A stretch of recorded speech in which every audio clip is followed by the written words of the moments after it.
Welcome to Make Your Mark Live. My name is Mark Moyer, and I am your co-host today along with Marlon Kerner. And just a quick 2 words about me. I'm an author of a book, Win Again. I just happen to have it right here, Win Again. That's right. Job search book for athletes and help them transition. Secondly, is I host the Make Your Mark podcast, available on everywhere. And I've been doing a lot of athlete transition work, helping athletes really go from their current retirement in their playing days to their next great career. But forget about me. Marlon Kerner is on, and Marlon is the Director of Engagement for the Buffalo Bills, also oversees their alumni. And on top of all that, I think gives incredibly great advice across the board. You're going to love hearing about all this. Marlon, give a quick hello. Hello, everybody. Marks, thanks for having me on your show. Listen, I'm happy to do this because, especially during this time where it's pretty unsettling. A lot of us don't really know what to do when we're home, where a lot of us are now either working from home or we're home because our seasons have been suspended, canceled, postponed, etc. Or we're student athletes and we're graduating early, or we're now, taking school from home. And everything's so strange being kind of jammed into one space. But tell me a little bit about your experience being home, Marlon. It's interesting, right? I've been there where, hey, we've got a little bit of time and I'm hanging out with the kids. I have 3 teenagers. So it's very interesting because they're very independent and different. And everybody likes their own space. But it's the 3 of them and my wife and myself working from home. So trying to find space to work without being interrupted. One likes to sing, we have a dog as well. So the dog wants to run and play because the dog's looking like everybody's home. Like, why is nobody playing with me? So really trying to find the balance to spend time, touch base with everyone in the household, make sure we're all getting all of our work done. I was thinking about it over the weekend and actually called and got my bandwidth upgraded because I was like, wait a minute, we're all taking classes, we're all doing everything. Like, I need to get some faster internet speed in here because none of us are all working at home once. One wants to stream and play Fortnite all day and then come up and stay up late and do stuff. So I'm like, we need to have better bandwidth in this house. So I was smart enough to get that done. And what's interesting is that I think so many of us are experiencing that, where we didn't really expect, not necessarily all the distractions, but all the distractions, right? And it's funny, I've seen footage. You saw probably the picture of the lady who, they pan the camera down and it shows her 3 kids are bound and gagged or whatever it is while she does a call. And then there's just it's a lot of funny stuff that's coming out of this. I hope that people remember a lot of that and not so much of all the sort of the negative stuff that's come out of this. And, but before we jump into some of the nitty gritty of what I want to talk about today, Marlon, a little bit more about your background. I know that you were born and raised in Ohio, and then you had the opportunity to attend not one of the Ohio State universities, but the Ohio State University. I still don't understand that, but you were there and you were captain of the team. But why is it the Ohio State University? It is the Ohio State University because that's what it was called when it was founded. It was the Ohio State University, and because there's Ohio University in Athens, Ohio. We're the better Ohio University. So, yeah. Got it. So your dream came true. You graduated college, and then you got the call that you were drafted. What was that? Tell me about, what was that like? It was crazy time. And before I go any further, I'm supposed to mention from our legal department, so I'll say it legally, that all thoughts and views expressed are completely my own and not any representation of the Buffalo Bills organization. Okay, there. Legally, I said it. I'm done. Off to the races. You know what? I had an interesting time. Like when I was coming out of high school, I grew up in Columbus, so it was either Ohio State and ironically Notre Dame. And I was a huge Notre Dame fan. I was a high school quarterback. I'm pretty old. So they had a quarterback named Tony Rice back there. And I was like, man, I could play quarterback just like Tony Rice. And I was like, I want to go to Notre Dame. I think I'm going to go to Notre Dame. And then all of a sudden, we get to this race, and it's Ohio State, Notre Dame, Ohio State, Notre Dame. And Ohio State was calling me every week, like, hey, we want you. We need you. We want you to come and play for us. I think you can play at the next level. And the day that I committed to Ohio State, I got a phone call about an hour later from Notre Dame saying, hey, can I get you down for a visit? I know it's late. And, I looked at it. I looked at the phone. I looked at my mom who's like, hey, it's a guy from Notre Dame on the phone. And I'm like, hey, coach, thank you, but I committed to Ohio State today and I'm keeping my word and there's no need for me to look back and go any further. And it turned out to be the right decision. I get there, I play 4-year letterman, voted captain, co-captain my senior year with Joey Galloway. And even though our senior season didn't go the way we thought it was going to go, we ended up going like 9-4 that year.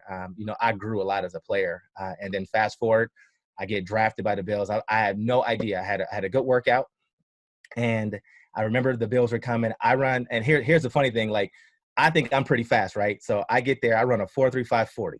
Great. It's the same day that Joy runs a 4.17 40. So everybody's looking at him like, oh my gosh, look at this guy. This guy's so fast, so amazing. And he just overshadowed my 4.35. And so I'm sitting like, okay, but the Bills were present. And the Bills were like, what did you eat for breakfast that morning? And I was like, yeah, I had pancakes. I got up, I went to McDonald's. I got a big breakfast, a big pancake breakfast, and had a good workout. And really I didn't know they were interested in drafting me at all. They kind of didn't say anything. And then all of a sudden, my phone rings. My mom got married when I was 18. So my mom and my stepdad went to Germany, and my dad was in the Air Force. So they were in Germany for 2 years, and then they went to Holland, and then they were in Rome, New York. So they were in Rome, New York. We were having a draft at my aunt's house, and I have a cousin who's the same age. I'm probably about 6 months older than she is. And girls can be a little girl crazy or boy crazy at times. So we were like, stay off the phone. Don't pick it up. Don't be on it. There might be an important phone call. You tell a 21-year-old girl, don't be on the phone. What do you think is going to happen? She's on the phone. So she's on the phone. She's talking, and she yells up, telephone. And, I'm like, who is it? I don't know. Some guy from the Buffalo Bills. And I'm like, oh, I didn't hear the phone ring. I know. So I get on the phone. It's Dwight Adams, and he says, Marlon Kerner, with the hardest country drawl I've ever heard in my life. And it just says, congratulations, you're a Buffalo Bill. And I got to talk to him. I talked to Coach Levy. I talked to John Butler, the general manager. And then I just kind of hung the phone down. It was just kind of like, wow, okay, I made it. I accomplished a dream. Or so I thought at first, learning that it was a business all along. But, I went out and I didn't go crazy. I didn't do anything great. I just went and hung out with my family, and we went bowling. Oh, that's awesome. We just went bowling and hung out. That's a great story. Well, look, before we go much further, Marlon, what I want to really tell everyone listening is that we're going to cover really 3 important things today, because again, what we're really going to focus on is how to really maximize your time that you're spending at home. And to me, there's 3 important things. One is really, we're going to talk about how to set a schedule and how to keep to it. And that also includes your mind as well as your body and your heart. Also, how to use and maximize your free time. In other words, we're not saying that if you're working 8 or 9 hours a day, there's going to be some free time, and really how to maximize that. And third is really how to leverage and grow your network and how to look for mentors that can really help you out down the road. So these are 3 important things we're going to touch on. And but before we jump into that, I'm going to crank out a couple of quick polls that I would love for my people on this to take. So first of all, here's the first question. How are you spending your days now? If you could just quickly take a look at that, and if you could answer those, and you can pick as many as you want, but jump in there and pick those.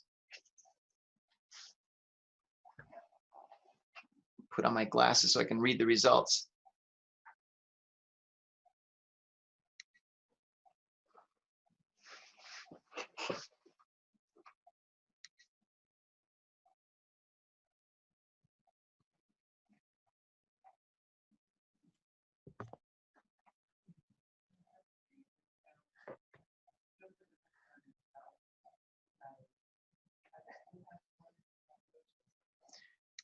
All right, we're just about done. Go ahead and finish up, everybody. Look at this.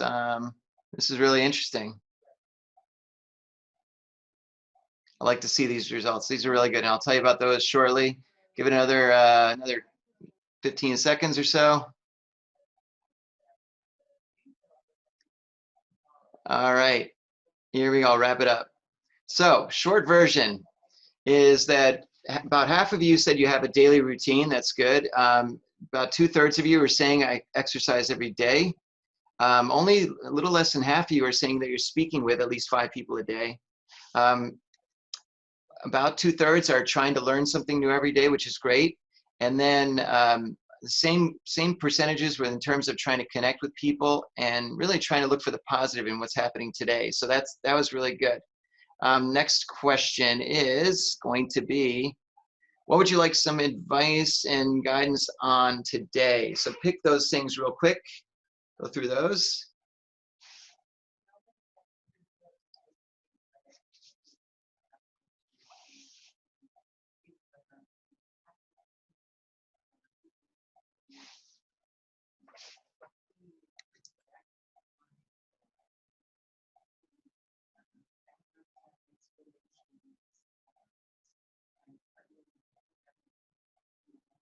Give it another 20 seconds or so. This is looking good though.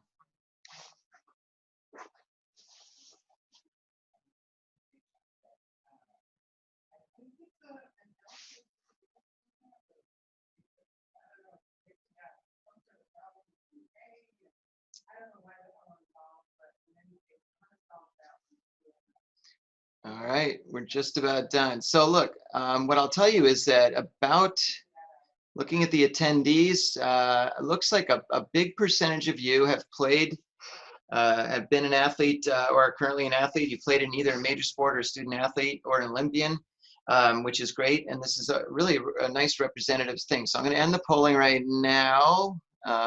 So basically, it looks like the majority of you would like to know who you should reach out to and why. I mean, that's pretty important, but also how to find a secondary sort of a plan B and how to find a mentor. And look, also really maximizing your free time. So this was all really good. So Marlon, first question. I mean, now that you've joined you played for the Bills for a while, you got injured, and you know what's really important for a lot of those out there in the audience to understand is that a lot of times it's not easy to transition, even under normal circumstances, from whether it's being an athlete to something else, or if you've been in two separate careers, you're going from, let's say, being a lawyer for a long time to something else. And I know that you went from playing and then you injured, you got yourself, you hurt, tore both your ACLs, which can't be good, apparently. No, I'm not a doctor, but I'm just guessing. So then, but you worked in the corporate space for several years before starting with the Bills. So you've seen the corporate side as well as the team side. But tell me a little bit, I mean, that's obviously added to your, I guess, I don't want to say resume, it has, but just sort of your mindset. But tell me a little bit about as you've gone through what we're all going through now, your exposure to the corporate side of things has impacted how you're doing things. You know, the exposure to the corporate side made me understand, and I guess football really helped me really see that from the beginning, that it's a business, and you can't take it personally. And so corporations are always going to be about making money. And so in a time like now, you kind of understand. So I see why people get up in arms about, you know, well, you're laying this worker off, you're doing this, you're doing that. And it's very unsettling because, you know, you rely on these jobs. But I also understand because when you look at the corporate side, corporations make that decision all the time. They're looking at, are we going to outsource and move jobs and take it somewhere different? Are we going to downsize? Are we going to use money to buy back stocks and do all those things? So I was exposed to a lot of those things and was able to understand and put it in perspective. Like, okay, this is just part of the process of being in the regular workforce, and it happens, and you can either harp on it and focus on it, like, you know, we learned in football, let it go. And so, you know, I've learned to say, okay, let's take it all in stride. Let's figure out how to handle it and deal with it. There's always a silver lining, and you just got to be able to figure out how to do it. And you may not be able to find that silver lining in the beginning, but at some point in time, you'll like, you know what, you'll look back on and say, you know what, if that hadn't happened to me, I wouldn't be where I am now. And I can truly say that with my football injuries. You know, I used to get really upset, like, why me? Like, I wasn't you know, you go through the whole thing. I wasn't a bad person. I didn't do this. I didn't do that. You know, I took my craft seriously. I worked out. I did everything I was supposed to, but that's just how the business is. And so once you understand, hey, time to keep moving and keep it going, you know, I moved to that transition and said, okay, ironically, I didn't want to do football. I was like, I am not staying anywhere near football whatsoever. So I went out and got into banking, and I got into banking because of the network that I built. I was really good friends with a lot of people that worked at KeyBank, and they were like, well, what are you going to do? I was like, you know, I haven't really decided about that yet. I think I'm done playing football. And, you know, she's like, one of the managers was like, hey, we're hiring. And I was like, oh, really? She was like, no, really, you should come work for KeyBank. You know all of our products.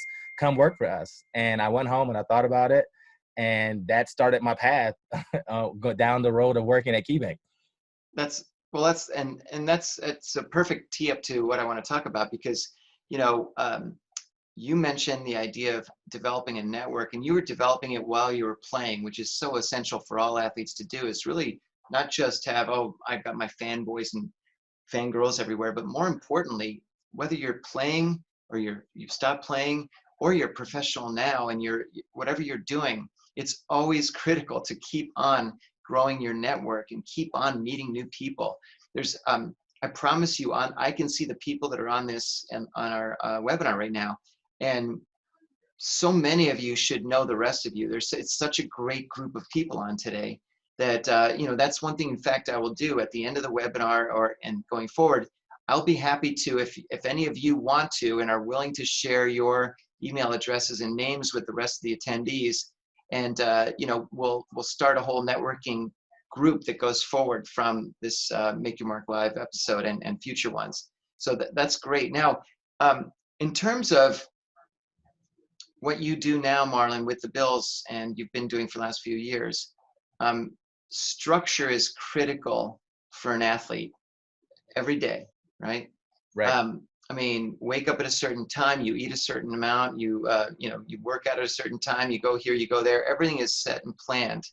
And now if for an athlete, if that's been taken away, tell me how you feel the importance is of having a daily schedule, a daily routine that you can get used to, and especially if you've been sort of displaced and you're at home right now. I think the schedule is important because everything you said is so true. As an athlete, we're so used to having a routine, a very structured routine at that. We get up at a certain time. We know if we're in college, we know we're going to class, or we may have to work out before class, then go to class, then get practice, then go study, get lunch or dinner, and then go back and study some more. And we repeat and do it all over again until it's time to compete again at our next meet or match, right? And so it's the same thing. You have to understand that whether your sport's taken away or not, like, structure is the most important thing. It helps keep you moving so that you don't get stagnant. I think that's what happens when it happened to me when I got done playing football, because I was so used to the structure, and then all of a sudden I had all this free time, like, well, what do I do now, right? And so too much time on your hand is really a bad thing for us. Like, it's different if it's a vacation. You're like, hey, I'm on vacation for a week and I'm not doing anything.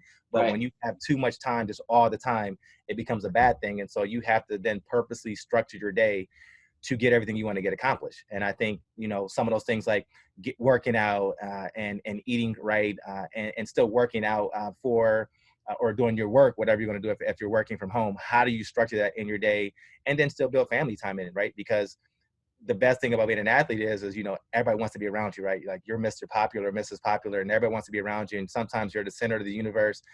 And so it's kind of cool because you get pulled and people want to be around you. So you kind of get used to that, or social media is there. So how do you structure and build everything in it so you still want to make good point of contacts and points and contacts and references that you can make to build your network, and then still stay in contact with those people? Because that's the biggest thing. Like, how do I still do everything I want to get done when I have 14 hours to lay out and I just stayed up till 4 a.m. playing Fortnite?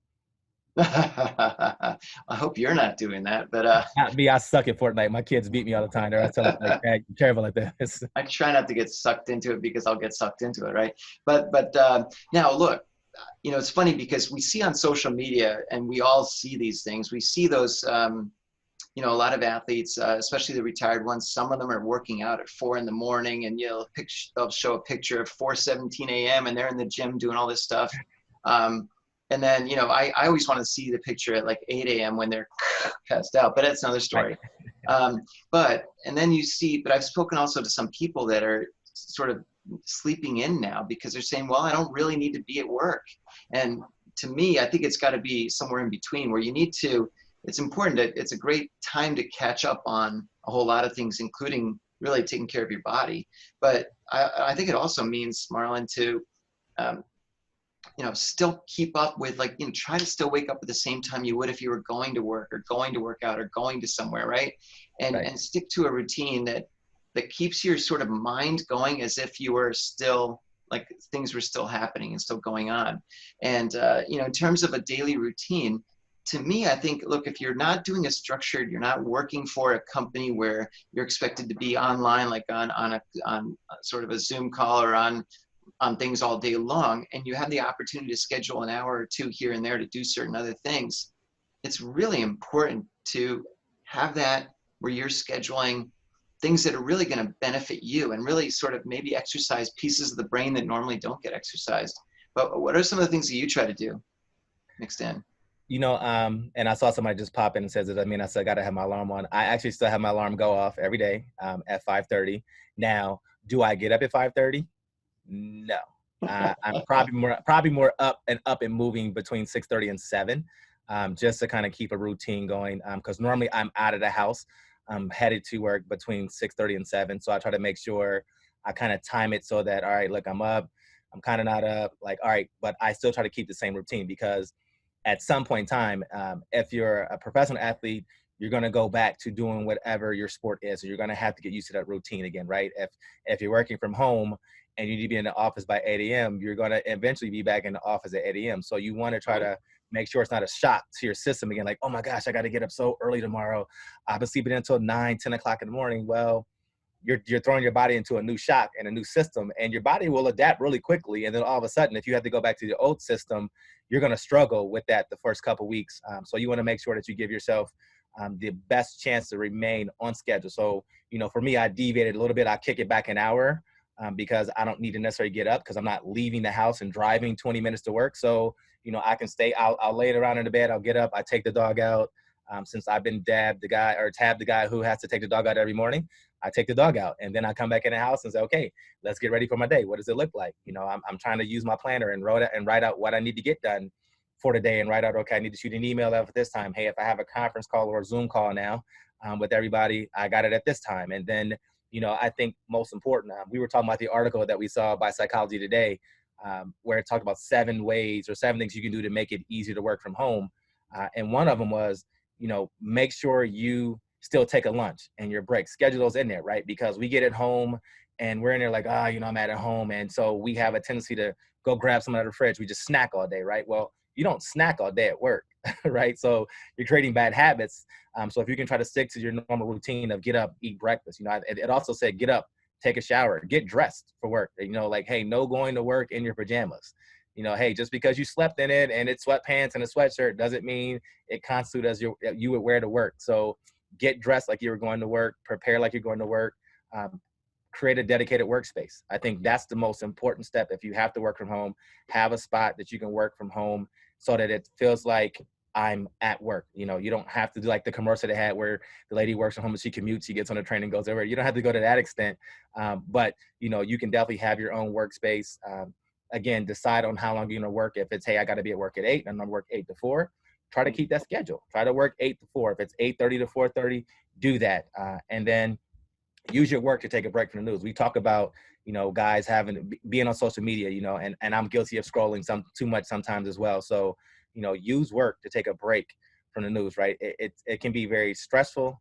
And it can kind of get your emotions going in a lot of different ways if you start looking at all the news and the articles that are coming out and seeing what's happening in our world. And it can get you depressed, and it can cause more stress and sorrow in your life right now, especially if you start noticing that some of your friends may be impacted by this, or loved one may be impacted by this. It can become very stressful to you. So, use work, use your workout time. So, for guys who are athletes or maybe not, hey, I just got to work out, then, hey, step back and do that.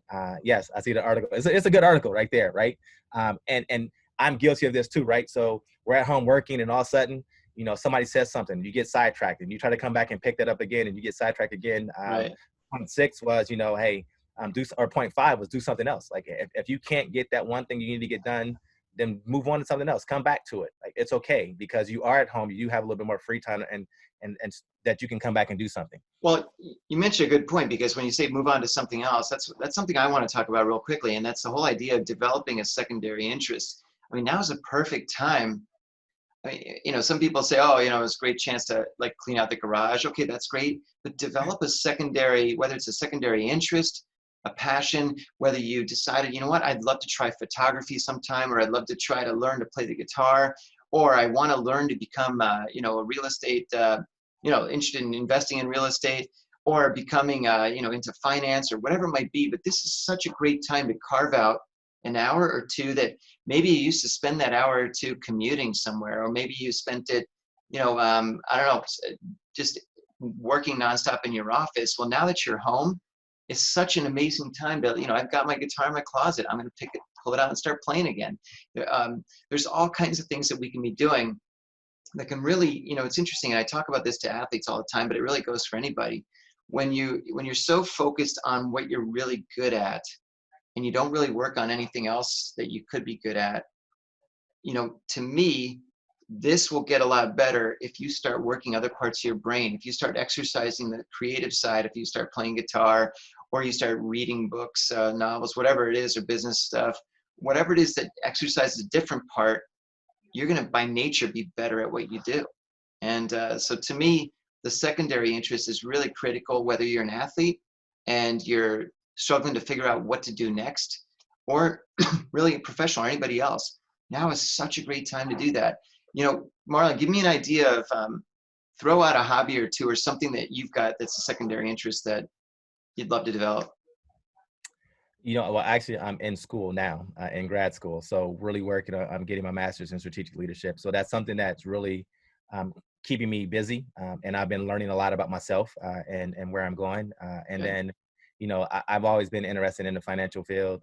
So, just learning more and more about stocks, especially in this unprecedented time where, the stock market has taken a significant hit, right? But it Yeah. always comes back, right? So understanding how to weather that, like understanding market trends, so you can better anticipate those things, and understanding where I should be looking to maybe invest in going forward in the future. Like, hey, is this right? Like, and this is the time where you can kind of learn. So you don't always have to take your stockbroker's word, like, hey, you're in it together, right? So I feel you should be able to bring something to the table. And so a lot of people are like, well, you're the professional, go ahead and do that. You got that, and I trust you. And you know what? Sometimes, they make great decisions. Sometimes they don't make great decisions. So sometimes if you learn more about it and take the more collaborative approach, then, it brings, I always look at it like two different viewpoints are definitely better. And two sets of eyes to be able to look at it differently. You guys can come together and talk and say, hey, but what about this? Hey, I didn't think about that. That's a great idea. Let's do that. So you can kind of maybe mitigate your risk or even maximize your gains by learning a little bit more in that. And I know a lot of athletes talk about starting their own business, right? And so, I hear guys all the time, well, where do I start? The NFL, they have the players' trust, right? And Right. so they have a partner called SCORE, and it's score.org. And SCORE actually has a lot of local chapters in a lot of different cities all over the country. And what it is volunteers, people who actually started their own business, and they mentor people who might be interested in starting their own business. And so you have links on there to the Small Business Association where you can kind of learn everything you need to know about starting a business and how to go about doing it, how to start a business plan, how to write a business plan, all those little things. They have all these little tools and tips for you so that you can have another resource that guys can use to just kind of start. And it's free and open to anybody. Like, so you don't have to be a former athlete. It can be anybody to use it. And that's just one thing that, we try to let our athletes know, like, hey, we have this, we have resources available. And I think that's the thing, right now you have downtime. So maybe you were really focused on your sport, but this downtime can be a blessing because you can kind of work and you don't have to go full board and be like, I'm doing this tomorrow.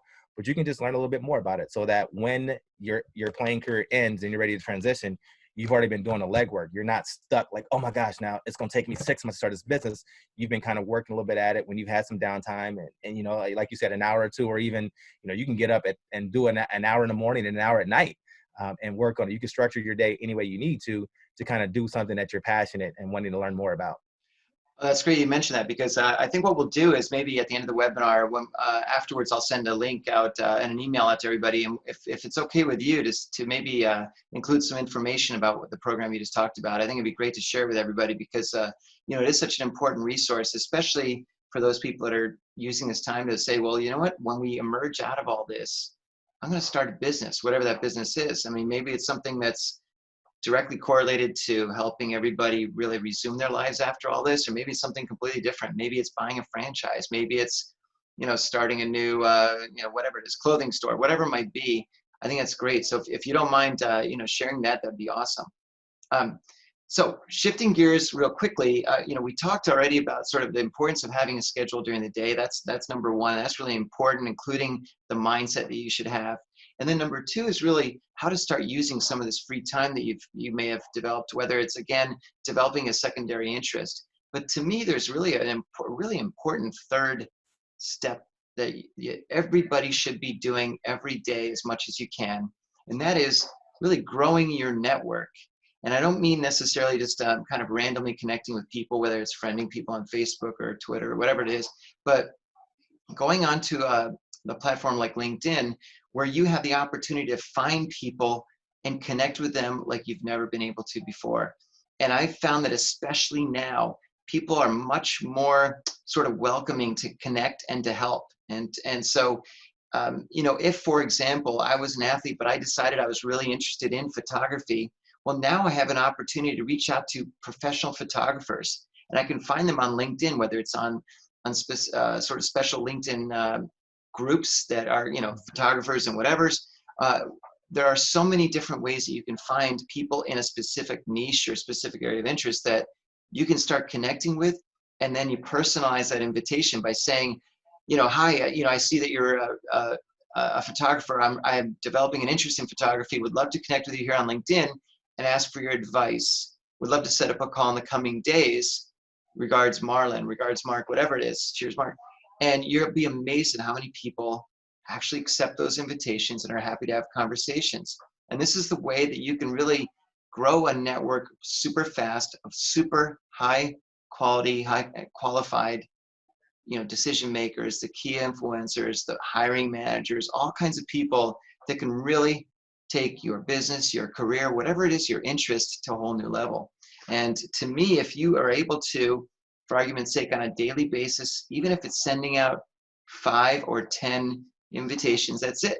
Just keep it small, but you'll be absolutely thrilled and amazed at how many people will accept it. This is actually the way, Marlon, that, I know this is how I met you, was on LinkedIn. I reached out, I saw you were there. I was like, this is a guy I need to know. And from there, everything is going to be growing. And so I've met tons and tons of athletes and people in the sports industry just on that platform. It's not like I'm, wandering the streets aimlessly here in Manhattan trying to find people and meet them. So I highly encourage all of you to really take the time, and I'm more than happy to speak to you offline and afterwards and so forth on how to really develop a super rock solid sort of profile on LinkedIn, and then take it to the next level by inviting people that are going to want to really know you and get to know you. And some of you have heard me talk about this before. I'm very passionate about it, but it's basically the easiest way to succeed is really being on LinkedIn and growing that whole network. Marlon, what's been your experience with it so far? I've taken your approach, and I'm probably a little bit more guarded because I get a lot of requests from students who are, hey, I want to connect, and then, hey, I'm looking for a job. Can I see my resume? So I think that I would tell people that during this time, be more deliberate and be more upfront in what you're hoping to accomplish. If you're saying, hey, I'm hoping to possibly get a job, then be upfront with that. Like, don't come like, hey, I want to learn more about what you do, and then ask for a job on a second phone call, because that's going to turn a lot of people off. So I've done the same thing. I've kind of went on LinkedIn, met some people, and I've really been going back through my network of people and my peers and just kind of touching base with those guys, because I think sometimes we forget the people that we've already come in contact with, right? We're always looking forward to talking about we're trying to grow. But sometimes you need to go back and just go back through the network that you've already built and make sure that they haven't forgot about you. Make sure they still remember, oh, that was a sharp kid. That was a great kid. Like my alumni manager, his name is Jeremy Kelly. He's on LinkedIn, but he was a kid who was playing and we stayed in contact. He did a really good job of just staying in contact. And always, hey, just touching base with me, let me know where he was. And it just so happens that when he was ready to step away from playing and move on, I was actually looking to hire somebody. And so it actually meshed up because he kept going back through and reworking his already built and established network. And so I would definitely say, yes, it's great to go meet new people, but also go back through the people that you already know and touch base and say, hey, just want to touch base, see how you're doing. Is there anything that you need from me, or anything that I can do for you? And so you'd be surprised. Sometimes you're so far removed that people, oh, I forgot about you. Hey, you know what? I got a great opportunity for you. And so make sure you do both those things. Yes, it's good to get new people, but also touch base to the people that you already have relationships with.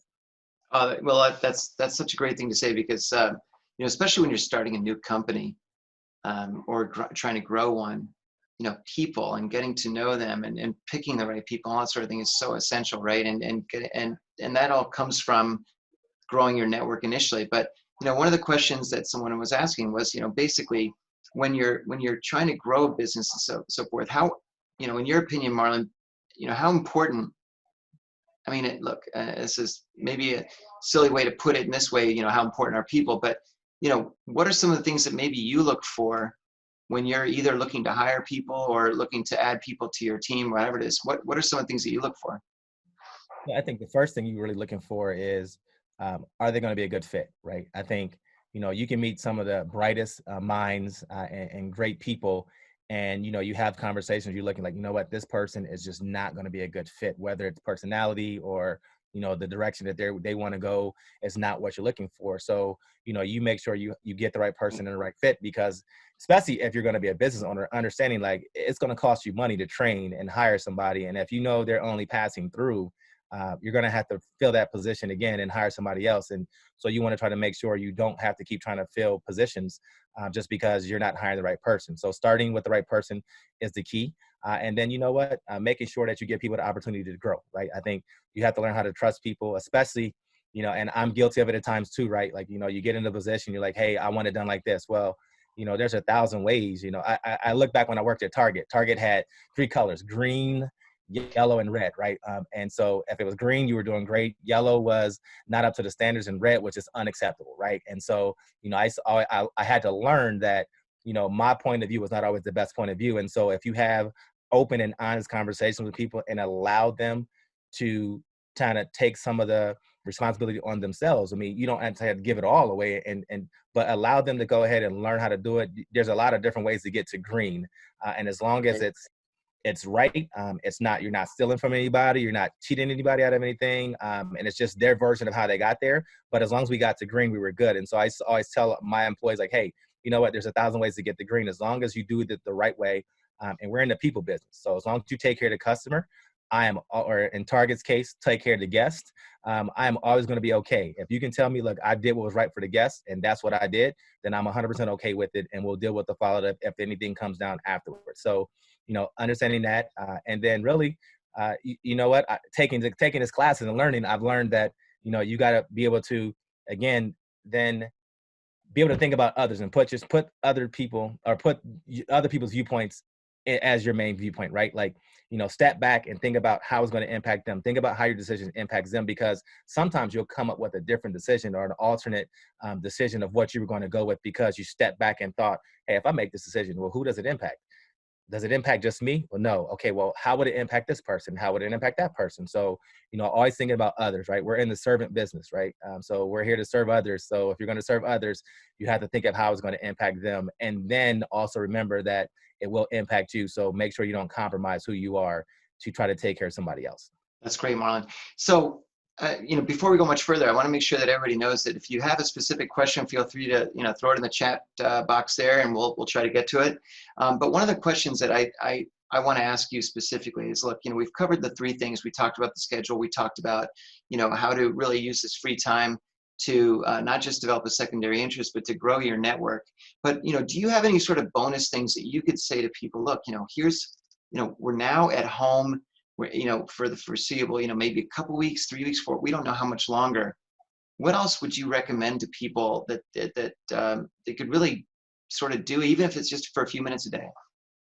I think one, for me, I've been trying to do this a lot more. I have the Bible app on my phone. So whether you are religious or not, I think it's a good time to kind of step back, whether you meditate. I have the Calm app or Headspace. Taking time, I think we always go, right? And some of the things, like when you're in a servant position, right, and you're trying to serve others, you always forget about yourself, right? Because you're always trying to make sure I got to give. I'm pouring out. I'm trying to help somebody else, right? So this is a great time to stop and actually do self-care, right? Because, you can't give out what you don't have, right? So this is a perfect time to kind of fill yourself back up, kind of get yourself right, get yourself mentally right, whether that's you stop, you read your Bible, you meditate, you pray, spend time with family, whatever fills your cup, back up and allows you to just be at peace with where you are, then I suggest you do that. So I've been doing my Bible app. My wife loves to do yoga, right? That's the thing she loves to do. And so she's missing it right now because she can't go to the studio and do it. But I've been trying to call people that I know, and instead of shooting a text, I've been FaceTiming them. Like, hey, you know what? Something to make it a little bit more personal because we have time. It's a good time to go back and rekindle relationships that maybe just got, too tedious, or you haven't talked to old friends in a while because you've been working, they've been working. Well, guess what? They have a little time, and maybe you can start by just shooting them a text. Hey, man, I haven't talked to you in a while. Would love to catch up. I'm gonna shoot you let's FaceTime on Wednesday at 10 a.m. or FaceTime because you can schedule it in your day, right? Like, it doesn't have to be done throughout or in the evening. You can say, hey, I'm gonna take a 15-minute break and connect with somebody that I haven't touched base with. And then more importantly, don't forget your family, right? Like, some of us are not around our families, not around Right. siblings. So don't forget to touch base with them because it's also a trying time for them. And I know my mom, she texts me and calls me every day. You okay? Stay inside, self-quarantine. But those things are important because those relationships that actually matter the most. I think we're all learning that, goods are okay to have. Like, hey, I can have a nice car, I can have a nice house, I can have a lot of sneakers if that's your thing, or I can have a lot of this. But at the end of the day, it's relationships that really count and really matter the most. So I would encourage anybody listening, hey, don't forget to go back and take care of those relationships and maybe rekindle some.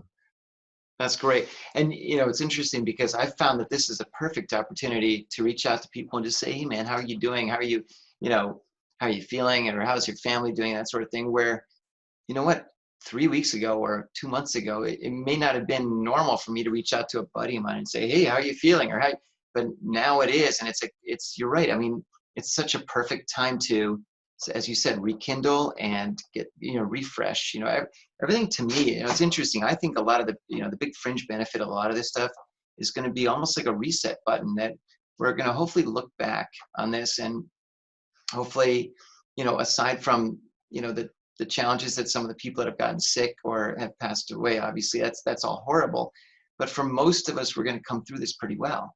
And how are we going to like re-look at things? How are we going to really say, okay, you know what, when I was at home all day, yeah, I need to go back to work, or I need to go start being an athlete again, or whatever it is. But, what's the, what's going to come from this all? And that's the important thing, right? I think Right. there's going to be a whole lot of silver lining that comes out of this. Agreed. Like, I think, like you said, I think the best silver lining, and Target had a slogan called work-life balance, right? And that's what they always talked about. They preached work-life balance. And I think what's going to happen is people are really going to understand how to balance work and their personal lives, and have that right balance of, hey, you know what? This is a good week for me to spend a lot of time on work because I got a lot of deadlines.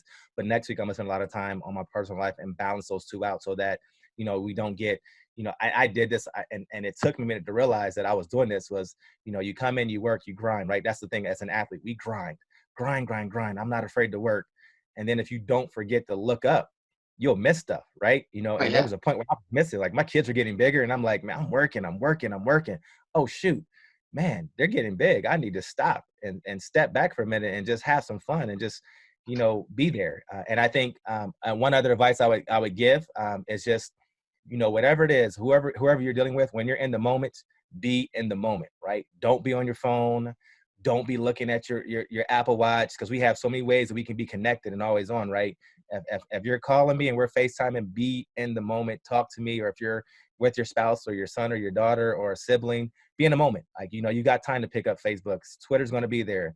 Instagram's going to be there, but be in the moment because, you never know. Like, you never know when that last time you might not be able to interact with the person ever is going to be again, or you might not know when the next time is going to happen. So be there. Now I see Nick said something in his thing about what impact the family play in my life. Nick, I grew up in a single parent household. I'm believe it or not, I'm a twin.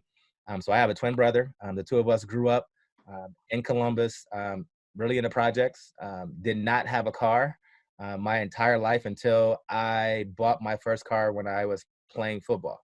So I walked everywhere. I knew how to catch a bus. I had transfers down, or I knew how to get a ride. Like I could finagle rides like it was crazy. like you were like, man, I knew Uber before Uber was ever invented. Like I had it down to a science. Like, hey, let me give you some money for your gas, because I understand how it is, having to fill this thing up. So I understood that. But for us, when you don't have a lot, all you have is family. So when you have a twin brother, and then my friends that I hung out with, we were tight.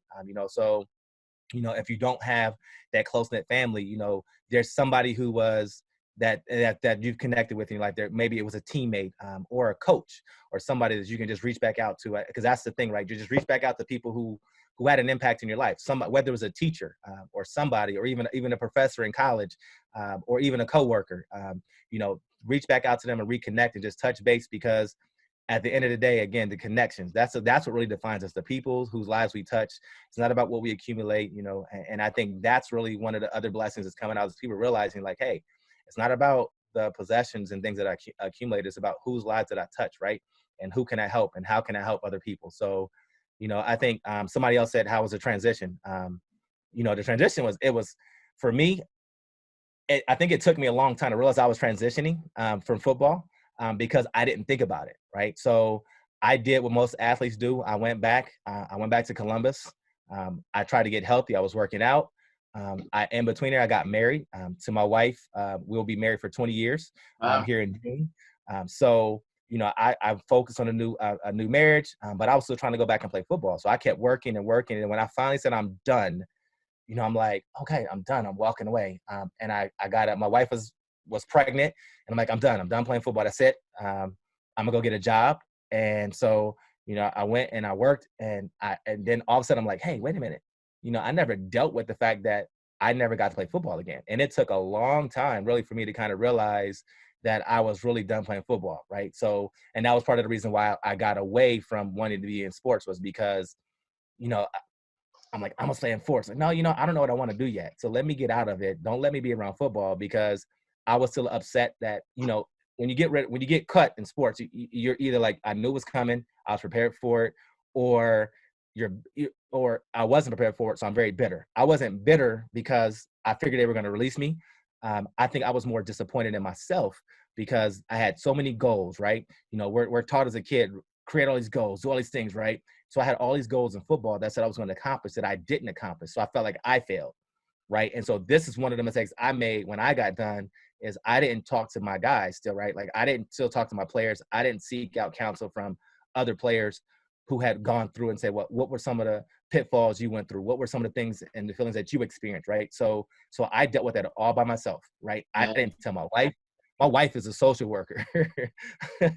Licensed master social worker. I have my own in-house therapist. And I didn't say a word to her at all. I didn't tell her how I was feeling. I didn't tell her anything. Like, I did not let her in. Well, I dealt with it. And a so lot that's of one of the that, mistakes I made. I think a lot of that has to do though, Nick. I think that, Marlon, when you're an athlete, you have a tremendous amount of pride that you can figure stuff out. You're given the playbook, you can figure it out. You're faced with a decision to make on the field or wherever you are, you can figure it out. And a lot of times the notion of reaching out for help is a little bit foreign. I mean, we're, used to being coached and sort of almost told what to do. Right. But the whole notion of trying to reach out for help, you're taught as an athlete to kind of suck it up a little bit, right? And so a lot of times that suck it up mentality carries forward into the transition, and that's a lot of what we're trying to do. I'm trying to do, and I know you do too, with the alumni and even the current players, is really teach them that it's okay. Yeah, you can suck up things like maybe if you need to for an injury or whatever it is, but don't suck it up here. This is Right. the most important muscle to really keep healthy, right? So Right. it's important to whether in your case, if it's reaching out to your wife or a family friend or somebody else that's out there, and or your teammates, absolutely, and especially the ones that have gone through it, that's absolutely critical. That's such a great point. Now, with the Bills specifically, and then we'll talk about the sports in general. Do you find that I mean, look, when you're an athlete, you crave the camaraderie of the locker room and being part of a community. Is there a way to recreate that sense of community for the alumni? We try to do that. We have what we call Legends Weekend, where we'll bring guys back. And for one weekend, we'll have guys come back. We all get together, and it's just something that we do together. We get together. We share old stories. We chop it up. It's a lot of fun. And then really, it's a matter of just really staying in contact. And I think that's what ends up happening, right? We all go back to our lives. We all have jobs. We have family responsibilities. We're in different cities, so I think it's on the onus then becomes back on you, right? To Right. make sure you stay in contact with the guys that you had those relationship with, and the new guys. The NFL has what they call a Legends community. We have our own version of the Bills Legends community.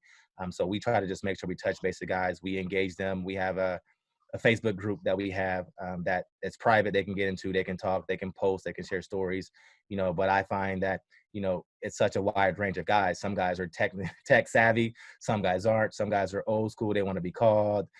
Some guys just, shoot me a text. I don't answer phone calls. So, just kind of figuring out what works for those guys and really just stay in contact and make sure that, that's what that's what it's for. I mean, you're using the right tech for them. And then, again, I don't have to necessarily do the legends on a day-to-day basis.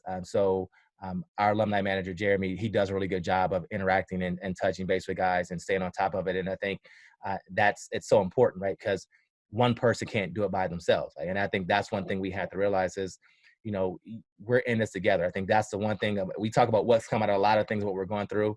We're all in this together. I think people are realizing, like, listen, it can't be black, white. It can't be I'm light skinned, you're dark skinned, you're this, you're that, I'm blue, I'm red, I'm whatever you want to say. It can't be rich, it can't be Democrat, Republican. It's got to be us. We got to come together and fix it because we've got a lot of issues, right? And this is magnified that there's a lot of issues. And if we don't come together and figure it out, we're going to repeat the same mistakes we're making. And I don't want to see another generation go through what we just went through and not be prepared for something that, we definitely could have been.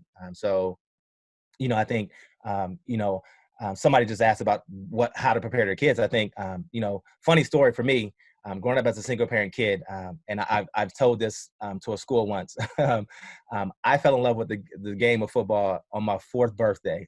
I was turning 4. My birthday was last week.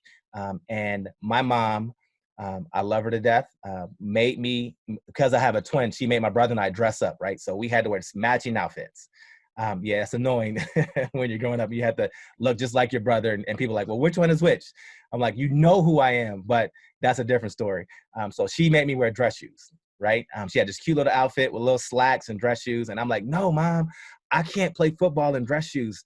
And I'm going outside to play football with my friends. You can go outside and play football with your friends, but you're going to wear those dress shoes. So me being 4, I stood my ground and tried to not wear dress shoes. Mom won. And I go outside and play football anyway, and I make a cut. And the funniest thing, I cut, and I was like, oh, this is not going to be bad because I'm running full speed. And I make this cut right at the sidewalk. And what happens when you cut in grass and dress shoes? You lose your feet. And I fly in the air, and I fall face first on the sidewalk, and I smash these 2 front teeth. I mean, knocked dead, like kill the roots instantly.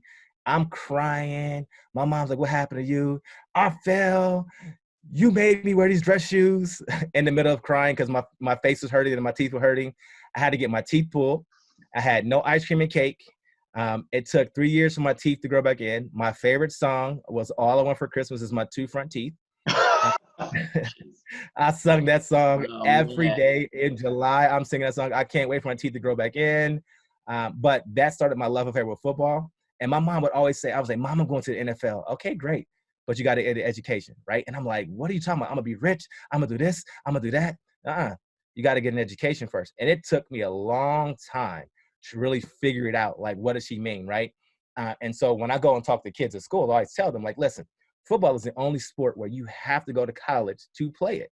So you have to take care of your academics. You have to get good grades in order to be eligible to go play football. So if you think you can blow off football and blow off academics and go play football, show me a league overseas where people are coming and then going to the NFL. It's not going to happen. The XFL is not even going to take you unless you play in college. So it was very easy once I understood that I had to get really good grades to go and play football. And growing up in my neighborhood, I knew I either had to get an academic scholarship or I had to get an athletic scholarship. So my mom would get me in. I couldn't play football if I didn't get a B. If I got anything less than a B, then you weren't playing football. I like that. So my academics were always going to be on point. And I don't really say it too often because I probably should have been on the dean's list every semester at Ohio State, but I was not. We can talk about those mistakes. Oh, it's okay. It doesn't matter anymore. That doesn't matter. But what I was going to say is I graduated and had a full academic scholarship to Ohio State and a full athletic scholarship to Ohio State. Wow. Impressive, Marlon. All right. You know, every day I get more impressed with you. That's great. Now there's one more question, then we're going to cut it because we're running up against the 1 hour mark here. But you know, one of our participants asked if you know who's your mentor or who was your mentor. But I think we talked about that because it sounds like it was your mom, right?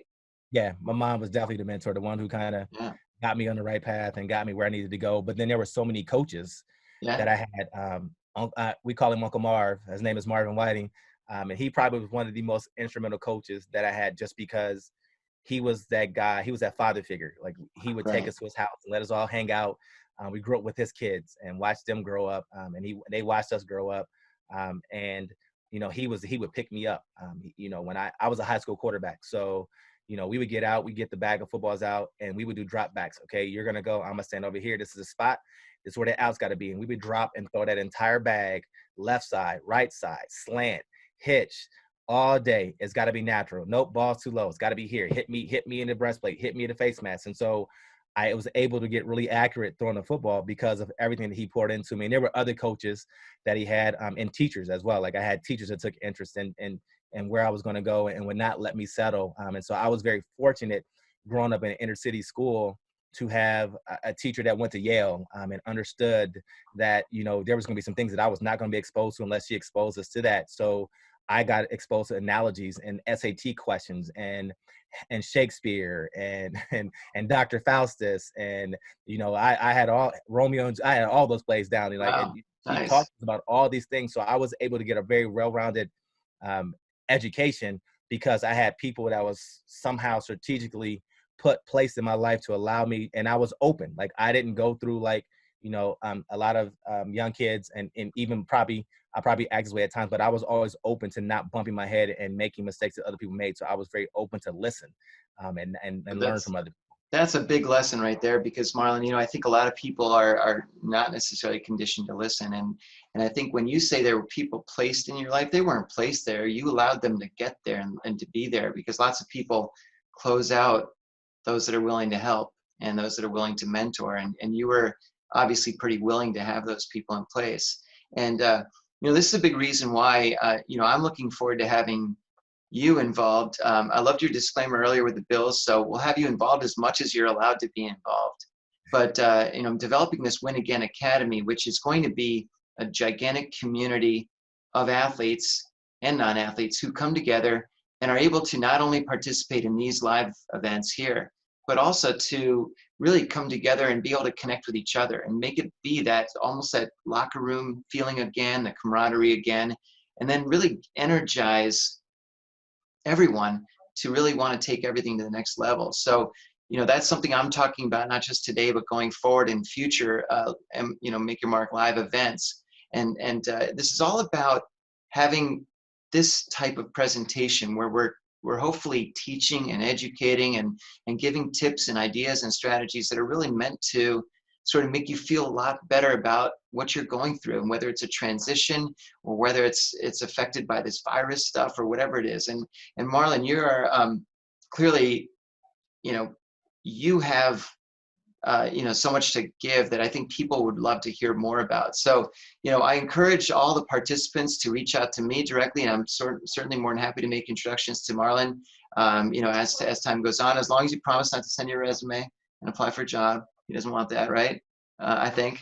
Anyway, but also what I'm going to do is for any of you that have not necessarily spoken to me before, I'm more than happy to have a conversation with you to talk to you a little bit more about your specific situation and really how to help you make that transition, whatever it is. And for any of you that don't necessarily own a copy of my book already, I'm happy to send you one as being part of this event today. I'll send you one if you send me your mailing address. So thanks so much for being with us today, Marlon. You've been great. You really, you know, not just an inspiration, but you really give sound advice, and it's very calming. And I think that's the most important thing to know today. Well, I appreciate you for having me. Anybody that wants to connect with me on LinkedIn, go ahead, and I will actually do you one better.